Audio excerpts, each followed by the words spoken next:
भिलनी महातपस्विनी शबरी जा को नाम, मतंग मुनि कह कर गए तो हे मिलेंगे राम। सोने की चिड़िया मां भारती और सत्य सनातन धर्म के सबसे आदर्श पुरुष मर्यादा पुरुषोत्तम भगवान राम, जो वर्षों की तपस्या के बाद ऋषि मुनियों को भी नहीं मिलते, मगर एक भीलनी शबरी के घर स्वयं चल के आके न सिर्फ दर्शन देते हैं बल्कि उस भीलनी के जूठे बेर भी खाते हैं। और बाबा तुलसी ने क्या खूब कहा है कि प्रबल प्रेम के पाले पड़कर प्रभु का नियम बदलते देखा, अपना मान भले टल जाए भक्त का मान न टलते देखा। भाव नहीं तो कुछ भी नहीं है, लाख करो गुणगान, भाव के भूखे हैं भगवान, भाव के भूखे हैं भगवान।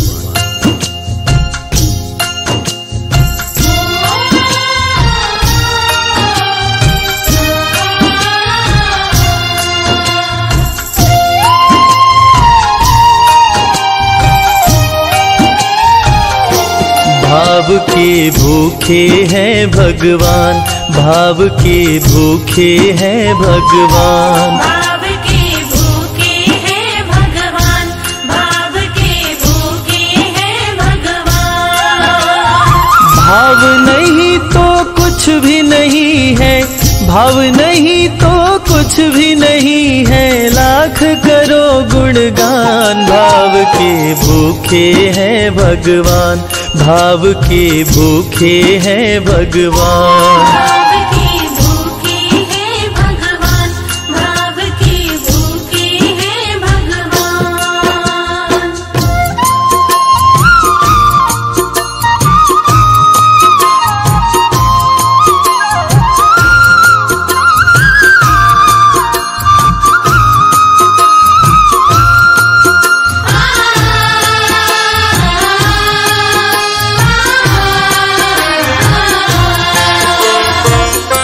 एक थी शबरी भक्तन, न्योछावर करके तन मन, मतंग मुनि के संग में करती थी प्रभु का कीर्तन।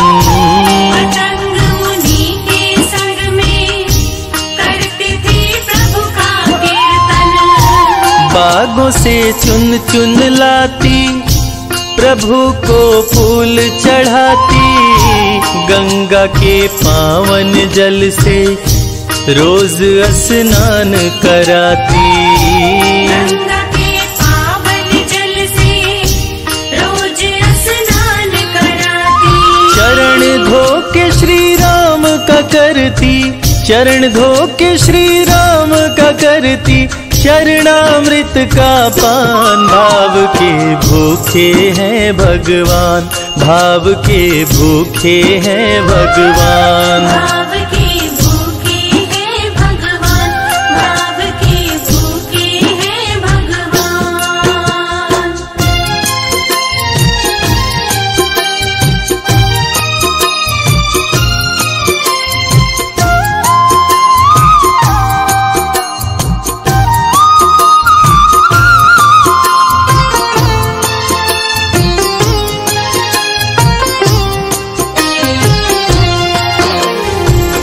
धैर्य एक ऐसा प्रसाद है जो इंसान को महान बना देता है। मतंग मुनि मां शबरी से कह गए कि शबरी तेरे दरवाजे राम जरूर आएंगे, और शबरी ने 10,000 साल तक प्रतीक्षा किया। शबरी को देखने वाले न सिर्फ उसे पागल कहते थे बल्कि कहते थे, ये कौन दिखात कुटी मां नारी ते उत जाती है मूद भरी, छिन भीतर बाहर होत छिना सुख सो नहीं बैठत एक घड़ी, यही के तन में कछुपीर भई ये वियोगिन मानस माहि जरी, अब जान पड़ी रघुनाथ के प्रेम की मूर्ति रूप ये है शबरी। मतंग शबरी को बताए, बहु भांति समझाए, सबर कर कुछ दिन शबरी, मिलन के दिन अब आए। सबर कर कुछ दिन शबरी, मिलन के दिन अब आए। राम जी तुमसे मिलेंगे, मेरी कुटिया में आकर शबरी को धैर्य बंधाकर समाधि लिए गुरुवर। शबरी को धैर्य बंधाकर समाधि लिए गुरुवर। राम नाम में लीन हो गई, राम नाम में लीन हो गई, गुरु से पाकर ज्ञान। भाव के भूखे हैं भगवान, भाव के भूखे हैं भगवान। भाव के भूखे हैं भगवान, भाव के भूखे हैं भगवान।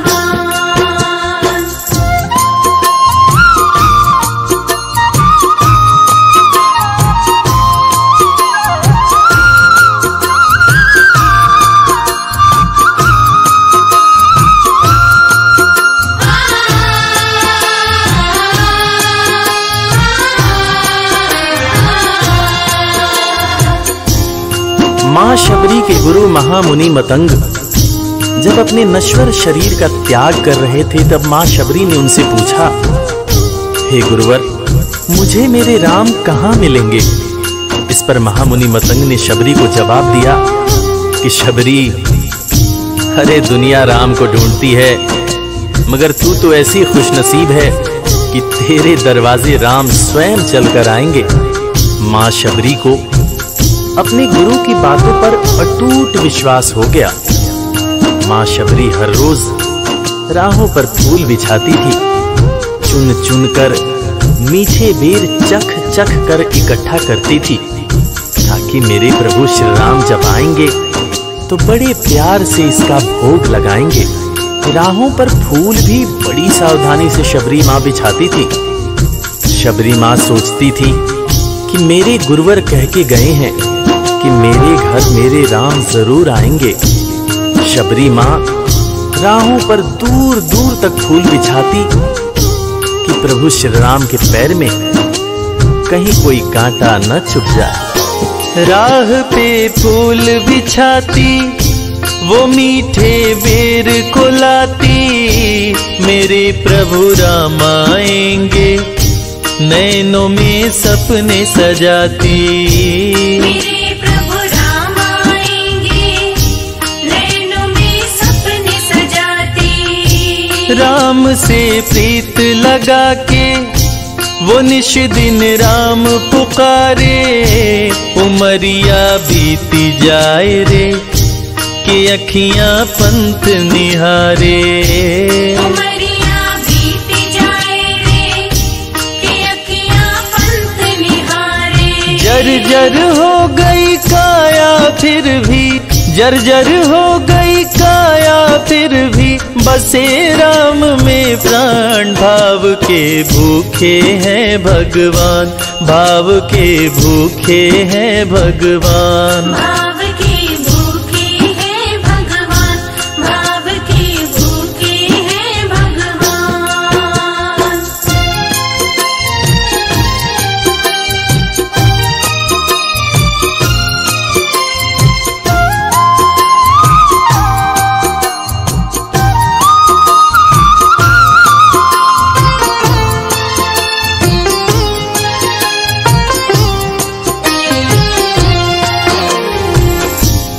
समय समय के साथ बीतता गया। मां शबरी अब बूढ़ी हो गई। मां शबरी की उम्र जैसे जैसे बढ़ती गई, प्रभु श्री राम के प्रति उसका प्यार और भी ज्यादा गहरा होता गया। मां शबरी जो इस जन्म में तो भीलनी हुई थी, मगर अपने पूर्व जन्म में वो एक बहुत बड़े राजा की रानी थी।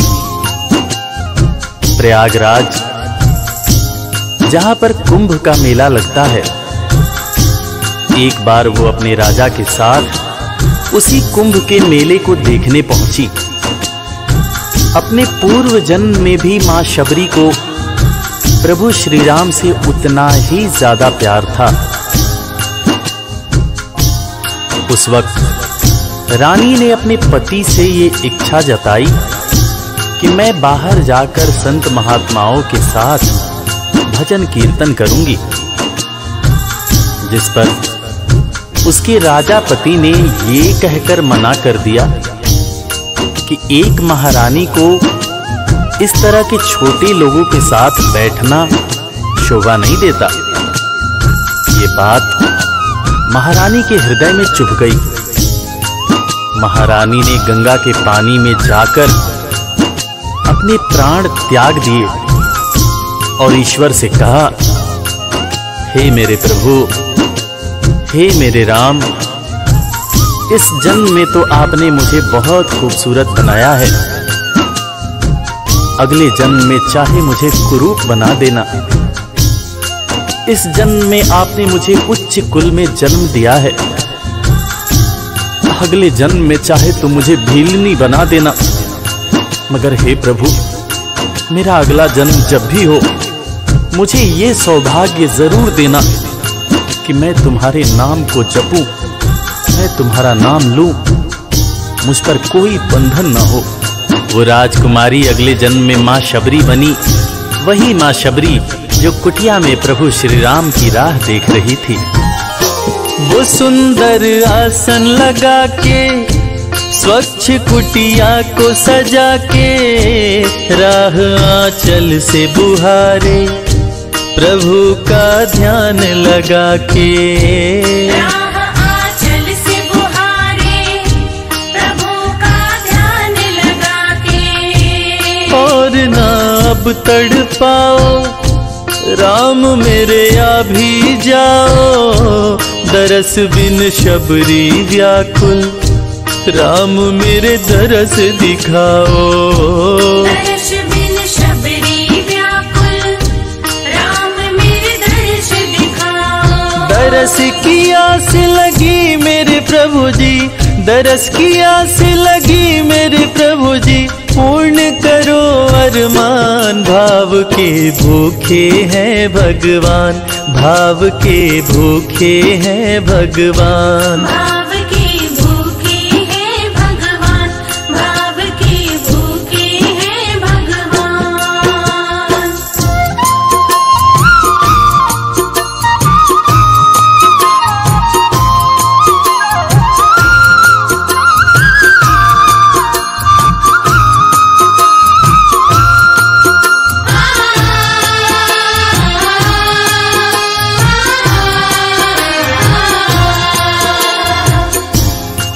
अजगर करे न चाकरी, पंछी करे न काम, दास मलूका कह गए सबके दाता राम।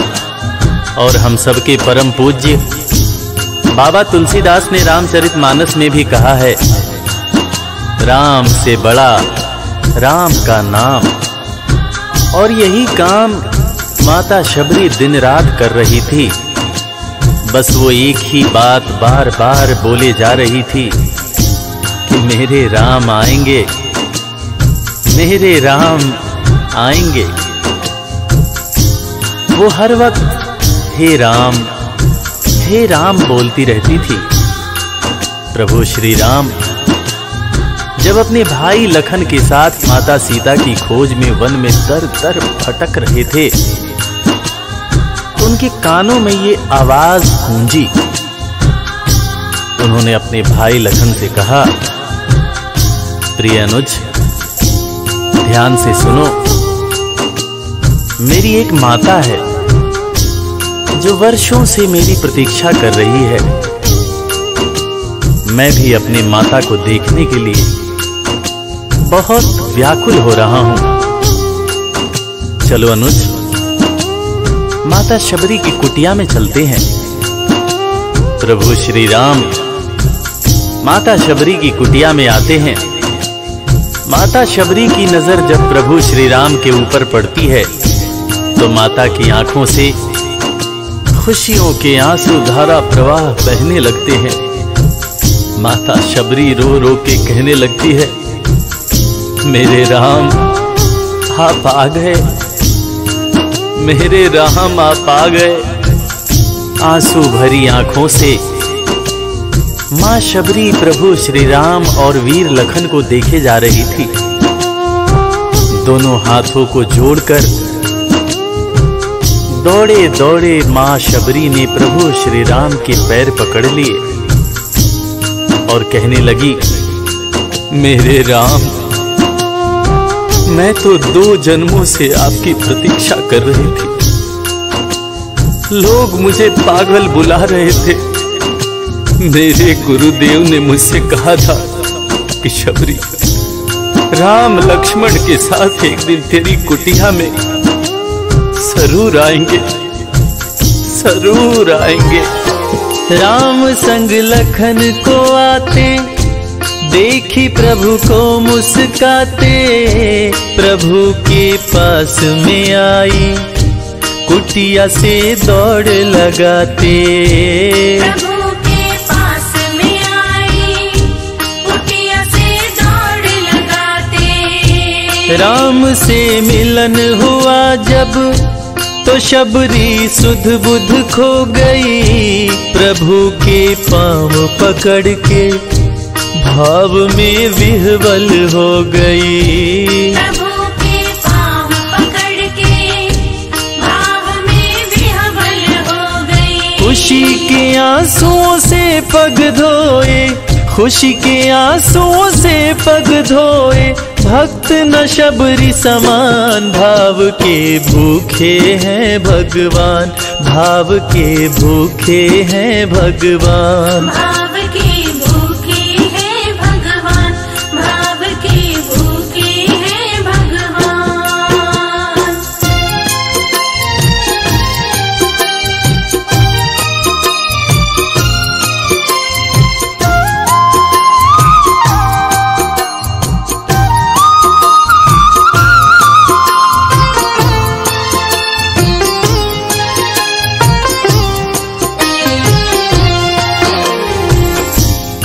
मित्रों, मैं रविराज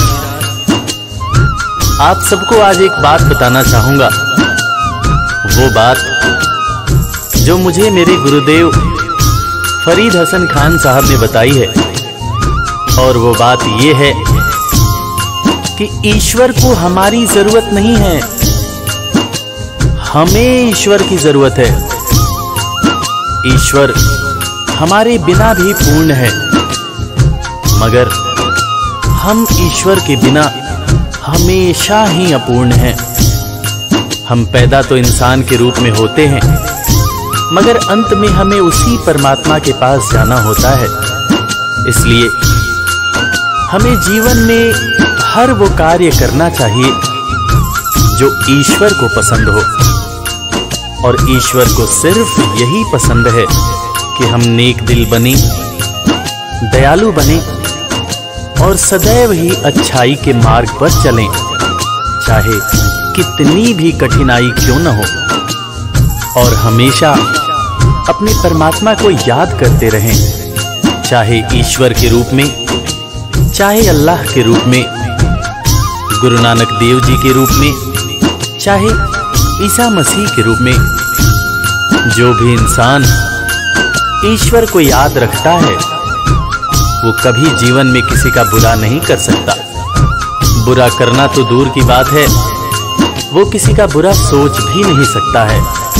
उसका मन हमेशा साफ और शांत रहता है। मन हो गर निर्मल संजय, प्रभु जी दौड़े आते, प्रसाद की बात करें क्या, वो झूठे बेर भी खाते।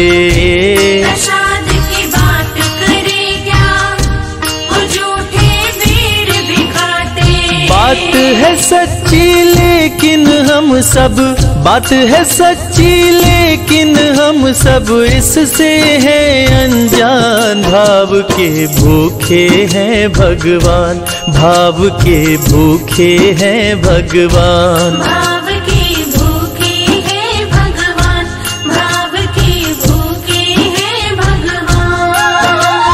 भाव नहीं तो कुछ भी नहीं है, लाख करो गुणगान। भाव के भूखे हैं भगवान, भाव के भूखे हैं भगवान, भाव के भूखे। इस कथा के लेखक पंडित संजय तिवारी जी, साउंड इंजीनियर श्री कैलाश डंडरियाल जी, मैक्स स्टूडियो दिल्ली, संगीतकार लवली शर्मा, मैं आपका अपना रविराज और वेद म्यूजिक परिवार की तरफ से आप सभी को कोटि कोटि प्रणाम करता हूँ।